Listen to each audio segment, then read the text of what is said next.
Hello दोस्तों, स्वागत है आपका क्रेजी क्रिप्टो मिंटू में। आज बात करेंगे एक ऐसे टोकन की जो बाइनेंस ने लिस्ट किया है। अब कहते हैं ना, आजकल बाइनेंस का कुछ पता नहीं है किसको लिस्ट करेगा, किसी को भी उठा के आजकल ये लिस्ट कर रहा है और उसका क्राइटेरिया भी लगता है सब खत्म हो चुका है। उसको या तो जो घूस देने वाले हैं उनको लिस्ट कर रहा है या जहाँ पर उसका अपना पैसा लगा है उनको लिस्ट कर रहा है। एक इसके बारे में बात करेंगे, दूसरा करेंगे डॉज कॉइन के बारे में, और तीसरे नंबर पर आपको बताऊँगा मैं कुछ डीफाई जो अपने कॉइन्स हैं उनके नाम, क्योंकि कुछ कमेंट्स आ रहे थे कि सर आपने वेब 3 के नाम बताए हैं, भाई मैं भी कुछ बताइए ऐसे कॉइन्स के नाम जो हम अपने पोर्टफोलियो में रख सकते हैं। तो देखिए, मैं उनके नाम भी बताऊंगा, तो वीडियो इंपॉर्टेंट है, देखिए पूरा जरूर। इसलिए कह रहा हूं कि जो आज सुबह मैंने बोन का आपको वीडियो जो दिया उसमें मोस्टली यार कम से कम आप पूरा वीडियो तो देखिए। आपने वही सवाल पूछे जो सबके सब आंसर आपके वीडियो में थे, फिर आपने वीडियो में देखा क्या? केवल हेडलाइन या थंबनेल? भाई पूरा वीडियो देखो तभी तो आपको कोई चीज़ समझ में आएगी। फिर फायदा क्या मैं उसमें भी इतनी मेहनत करूं, उसके बाद पर्सनली आपको वही जवाब फिर से दूं, तो फिर वीडियो बनाने का फायदा क्या? आप मुझे मैसेज कर दो, मैं उसी का जो आंसर दे देता हूं। तो भाई वीडियो देखिए पूरा, 10 मिनट निकालिए, क्योंकि 10 मिनट निकालोगे तभी कुछ बात बनेगी। तो 10 मिनट निकाल के पूरा वीडियो देखिए। तो आज मैंने भी सबको एक ही आंसर दिया, वीडियो पूरा देखिए आपको आंसर मिल जाएगा। मैंने सबको यही आंसर दिया, जिस जिसके पास गया होगा उनको शायद ये बात समझ में आ गई होगी। तो प्लीज़ वीडियो पूरा देखिए, आपको सारी चीज़ें उसमें मिलेंगी। हाँ, उसमें नहीं है उसका जवाब फिर मैं दूंगा, लेकिन उसमें है तो आप क्यों क्वेश्चन कर रहे हो? तो प्लीज़ थोड़ा सा इस चीज़ का ध्यान रखिए। बात करते हैं ऑस्मोसिस, जिसको आज बाइनेंस ने लिस्ट किया है। अब यहाँ पर ये ऑस्मोसिस जो है और कहीं ज़्यादा लिस्ट नहीं है। कहाँ पर लिस्ट है मैं पहले बता देता हूँ, ध्यान से सुनिए। BKEX, बिटगेट, MEXC, बाइनेंस और हॉटबिट, ये इन एक्सचेंज पर लिस्ट है अभी। अब ये देख लीजिए, क्या इसमें बाइनेंस के अलावा कोई और बहुत बड़ा एक्सचेंज है? नहीं है। KuCoin रह गया, Huobi ग्लोबल, Kraken, Get.io, क्या इनमें है? नहीं है। तो वही है ना, आजकल बाइनेंस का कुछ पता नहीं ये कब कहाँ लिस्ट कर दे, किसको लिस्ट कर दे। क्राइटेरिया नाम की चीज़ तो लगता है इसने भी साइड में उठा के रख दी है, क्या कोई भी क्राइटेरिया नहीं, सब इसकी मर्जी चल रही है, अपनी मर्जी से जिसको चाहे उसको लिस्ट कर रहा है। मुझे तो ऐसे ही लग रहा है भाई, और भी तो कॉइन है जिनके क्राइटेरिया इतने अच्छे अच्छे उनको तो नहीं लिस्ट कर रहा।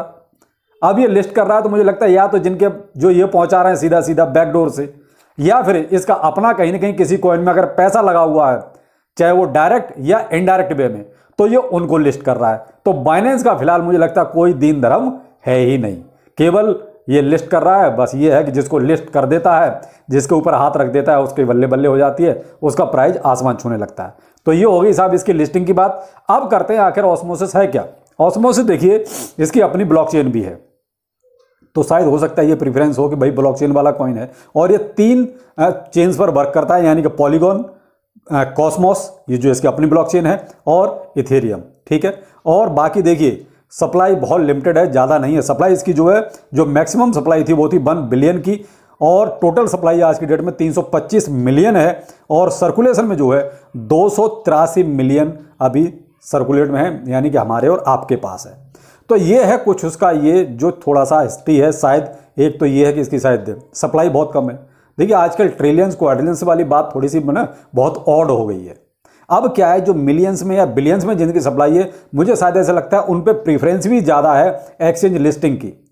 अभी आप देख लीजिए छोटे छोटे जो एक्सचेंज कॉइन साइज जिनकी सप्लाई बहुत छोटी छोटी थी और वो बड़े बड़े एक्सचेंज पर लिस्ट हो गए, तो शायद कहीं वही क्राइटेरिया हो गया है कि जिसकी सप्लाई कम है उसको लिस्ट कर दो। ऑल टाइम हाई ये $11 तक गया हुआ है। अब इसमें जो अभी देखिए रैंक चल रही है वो है 209, तो रैंक भी काफ़ी अच्छी है भाई, ज़्यादा लिस्टिंग नहीं है। मैंने आपको स्टार्टिंग में बता दिया कहाँ कहाँ ये मिलेगा, तो रैंक उस हिसाब से ठीक है। 24 घंटे में इसका जो है लगभग 32% ट्रेडिंग वॉल्यूम ऊपर गया है, और एक हफ्ते का अगर देखा जाए तो 50% ऊपर है इसका प्राइस। तो ये है इसका कुछ हिसाब जो कहीं ना कहीं शायद हो सकता है इनके लिए फायदेमंद रहा हो। लेकिन इसमें एक चीज़ और है इस कॉइन में, मैं आपको बहुत क्लियर करूं, इसकी एक साथ सारी सारी सप्लाई नहीं आएगी। इसकी सप्लाई देखिए 300 मिलियन पहली साल में आएगी, दूसरे साल में 200 मिलियन आएगी, और उसके बाद रेस्ट जो है 133 मिलियन धीरे धीरे आएगी। तो ये क्या है, स्टेप बाय स्टेप इसकी सप्लाई आएगी, पूरी एक साथ ये मार्केट में नहीं लाएंगे। अब ये डिस्ट्रीब्यूशन कैसे कैसे किया गया है इसकी सप्लाई का, देखिए लिक्विडिटी में जाएगी 40.5%, डेवलपर्स को जाएगी 22.5%, स्टेकिंग रिवार्ड में जाएगी 22.5% और कम्युनिटी पूल में जाएगी 4.5%, एयर ड्रॉप में 5% और स्ट्रेटेजिक रिवर्स में जाएगी, रिजर्व में जाएगी 5%। अब यहाँ पर जो ये एयर ड्रॉप वाला जो मामला है ना 5% का, देखिए इसकी वजह से प्राइस नीचे भी आएगा।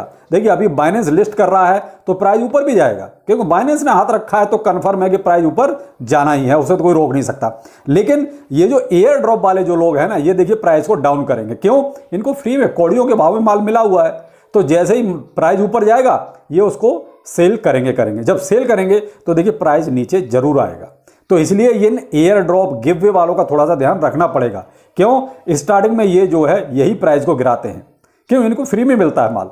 जब फ्री में मिलेगा तो देखिए, जब फ्री की माल है तो और कुछ डॉलर्स में जब प्राइस मिलेगा तो ललचा तो आदमी जा ही जाता है, तो ये प्राइस को नीचे गिराएंगे। अब ये माल कैसे कैसे कहाँ का डिस्ट्रीब्यूट किया है वो मैंने आपको बता दिया। दूसरा मैंने ये बता दिया आपको जो है कितनी कितनी सप्लाई इसकी कौन से साल में आएगी। डॉज कॉइन पर देखिए, डॉज कॉइन का तो मैंने आपको स्टार्टिंग में ही हमेशा कहा है कि डॉज कॉइन तो चलेगा ही एलॉन मस्क के हिसाब से। और एलॉन मस्क देखिए खिलाड़ी है भाई, बिजनेसमैन है। आप क्यों उसकी बात को नहीं समझ पाते?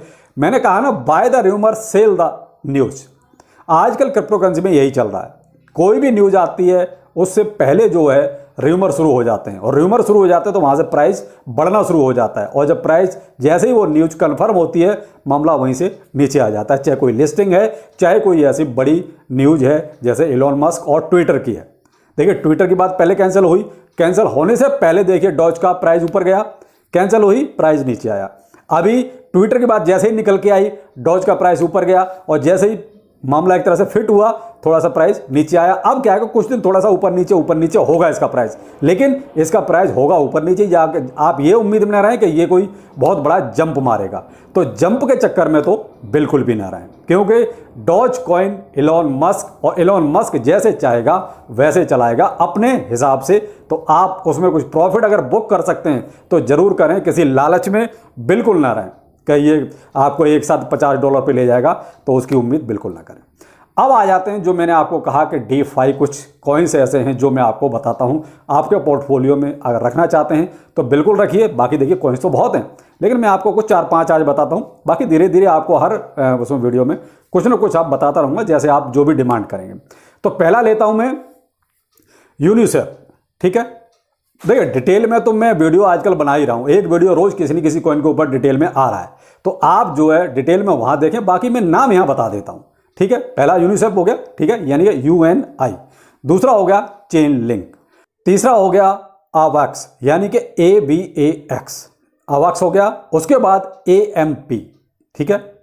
उसके बाद जो है GRT यानी कि द ग्राफ। ये मैंने आपको 5 कॉइन्स आज जो है DeFi के बताए। इससे पहले मैंने आपको वेव 3 में भी बताए थे। तो देखिए इसी तरीके से मैं आपको कुछ नाम सजेस्ट करता रहूँगा। बाकी पोर्टफोलियो में रखना ना रखना ये आपके ऊपर डिपेंड करता है कि आप उसको रखेंगे या नहीं रखेंगे। मार्केट का हाल तो आप देख ही रहे हैं। मार्केट में तो देखिए केवल वेल्स का गेम चल रहा है और कोई खास ऐसी चीज़ नहीं चल रही है। क्यों? यहाँ पर देखिए बहुत ही ज़्यादा लिक्विडेशन किया गया, इस वजह से मार्केट थोड़ा सा अप एंड डाउन ये हो रहा है।